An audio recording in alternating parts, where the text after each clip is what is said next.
Israel इस समय एक ऐसा नाम है जिसको सुनते ही लोगों की धड़कनें और दिल कांप उठ रही है। इजराइल अपने दुश्मनों के खिलाफ मोर्चा खोल करके रखा हुआ है और लगातार उन पर कड़ी प्रहार कर रहा है।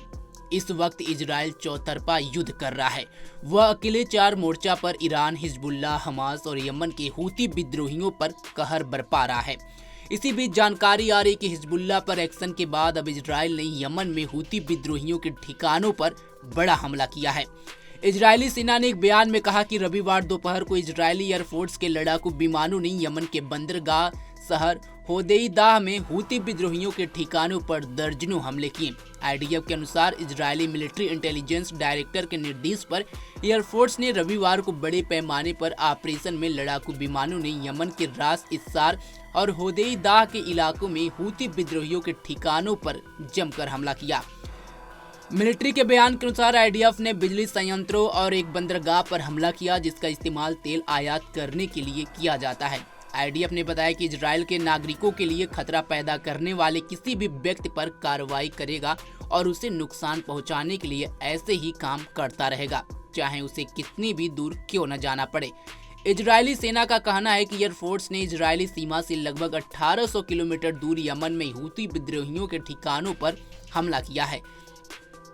सेना ने बताया कि यह हमला हूती विद्रोहियों द्वारा हाल में इजराइल पर किए गए हमलों का जवाब में किया गया है। पिछले साल के दौरान हूती विद्रोही इजराइल को नुकसान पहुंचाने, इलाके की व्यवस्था को कमजोर करने और नेविगेशन की स्वतंत्रता को बाधित करने के लिए ईरान के निर्देश, फंडिंग और इराकी मिलिशिया के सहयोग पर काम कर रहा था। आईडीएफ इजराइल के नागरिकों के लिए खतरा पैदा करने वाले किसी भी व्यक्ति पर कार्रवाई करना और उसे नुकसान पहुंचाना जारी रखने के लिए दृढ़ संकल्पित है, चाहे वह कितनी भी दूरी तय करे। वहीं हूती विद्रोहियों के नेता ने शनिवार रात दावा किया कि इजरायली पीएम बेंजामिन नेतन्याहू के अमेरिका से अपने देश लौटने के दौरान सतह से सतह पर मार करने वाली मिसाइल कुछ घंटे पहले सेंट्रल इजराइल में लॉन्च की थी। इसके इतर इजरायली सेना ने गाजा में हवाई हमले में 11 फिलिस्तीनियों की मौत हो गई। एनक्लेव में स्वास्थ्य अधिकारियों ने रविवार को बताया कि इजरायली विमानों ने कई उत्तरी, मध्य और दक्षिणी क्षेत्रों में बमबारी की।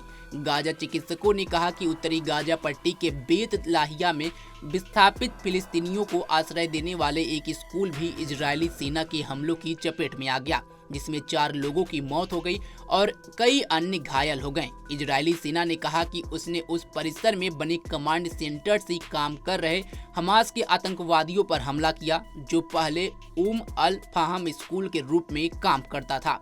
उसने हमास पर सैन्य उद्देश्यों के लिए नागरिक सुविधाओं और उसकी आबादी का शोषण करने का आरोप लगाया है, जिसको हमास ने खारिज कर दिया। डॉक्टरों ने बताया कि एक अन्य हमले में गाजा शहर के एक घर में 3 लोग मारे गए। गाजा पट्टी के मध्य और दक्षिणी हिस्सों में नुसीरात और खान यूनिस में 3 अलग अलग हवाई हमलों में 4 अन्य लोगों की मौत हो गई।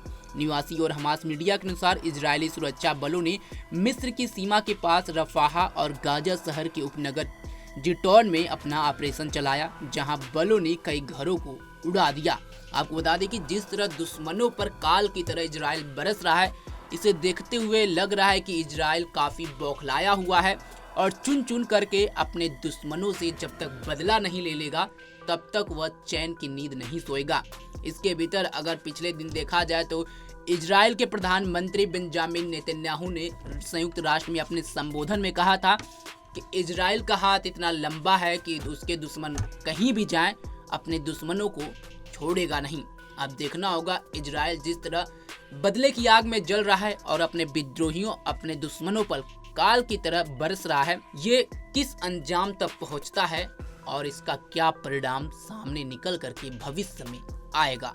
इस खबर पर आपकी क्या राय है, कमेंट बॉक्स में जरूर बताएं। तमाम खबरों के लिए जुड़े रहें हमारे साथ और देखते रहें पंजाबकेसरी.com। धन्यवाद।